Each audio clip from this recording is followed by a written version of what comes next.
Hello guys, Andrew here. Welcome back to Drew Tutorial. And in this video, I'm going to show you how to allow auto merge on GitHub.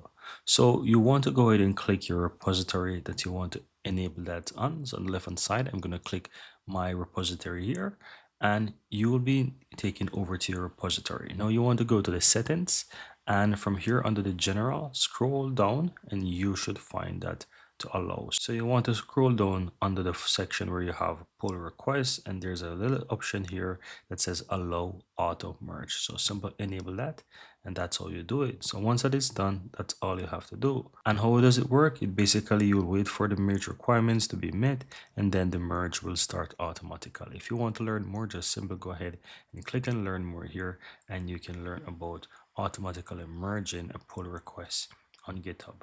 This is all that you have to do, guys. All information is there, but that's how you go ahead and enable it. Very easy and very simple.